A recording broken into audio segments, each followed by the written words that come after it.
Doing banded exercises for the shoulder could become stale and boring super quickly. Most people that we come across do the same banded exercises for almost a year, simply because that's what they're told after they get discharged from physical therapy from their therapist. I'm here to tell you that unfortunately, that's a bad idea. And that's a bad idea because you need to progress exercise if you want to get back to doing normal types of lifts during your chest and your shoulder workouts in the gym. You just simply can't get back to normal lifting if you do banded exercises over and over and over again, especially banded internal and external rotation for 3 sets of 10, especially when you're using the same resistance for an extended long period of time. Your rehab plan needs to become more specific as you adapt, as you change, and as you grow.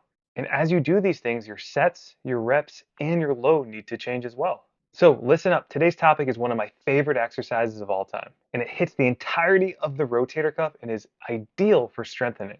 But before we dive into the training and showing you the actual exercise, we have something special for you. If you're ready to fix your shoulder pain, get my free shoulder pain fix guide by joining my Facebook group, NTS Shoulder Pain Relief Method. Now back to the video.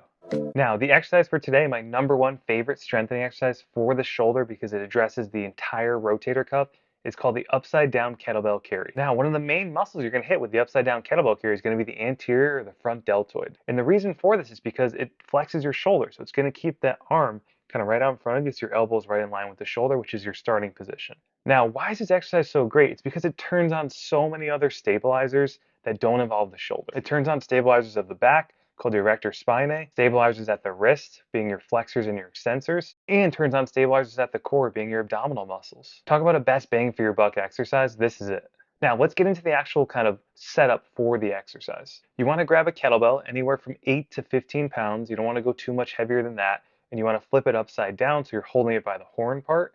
And then you're going to drive your elbow up to about shoulder height.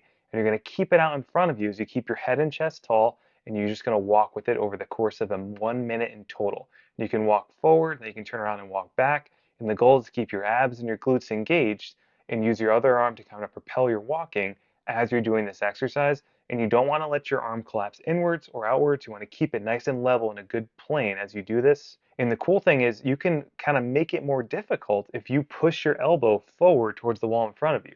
That's going to cause protraction of your scapula, which means you're going to turn on more of your scapular protracting muscles, which is going to be your serratus anterior mainly. Now, the beauty of this exercise is that it's so easy and it's so functional, right? You're walking over a good extended period of distance. You're working the entire rotator cuff, like I've mentioned a couple times before, and you're also hitting the posterior deltoid and the anterior deltoid in the front and the back. So it's going to be turning on all these stabilizing muscles around the shoulder, and it's going to help you progress to overhead pressing or even bench pressing, and it's good to do before doing those compound lifts. So for sets and repetitions, what I recommend on this one is doing anywhere from 2 to 3 sets of about 1 minute, meaning you're sometimes going 30 seconds in one distance, 30 seconds in the other distance. Now, if you want to modify this and it's too difficult or it's too painful, you can switch to using a lower weight, or you can switch to using a dumbbell, holding it by the actual dumbbell handle. Okay, that's going to be easier. It's going to take more stability out of the equation. And if that's still difficult, then you can just use a kettlebell and drop your arm down by your side and perform a farmer's walk. That's an even more simple kind of way to do the exercise, but you won't get the same benefit out of it. And simply, if you want to progress, I always like to mention how you progress these things. You can use a heavier kettlebell, obviously, right? Or you can do it for extended periods of time.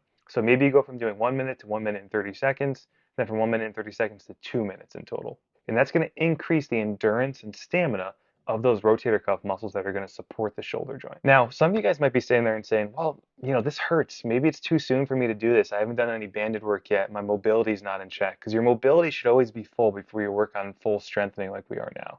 And if you're a strength athlete and you're suffering, you can't do overhead press, you can't do bench press, maybe it's a good idea to start kind of somewhere more simple rather than jumping to this exercise, even though it looks cool and it is exciting to try rather than doing stretches. So what I'd love to do for you is I'd love to send you training that can help you get started and figure out where you need to kind of, build up from and where you need to progress to. Just comment with the word shoulder below and I'll send the training right over to you. And as always, guys, thank you so much for watching. We're doing shorter videos now, just explaining exercises in detail for you guys, keeping it simple, straight to the point. Be sure to hit that like button and subscribe so you don't miss next week's video, and we'll see you later.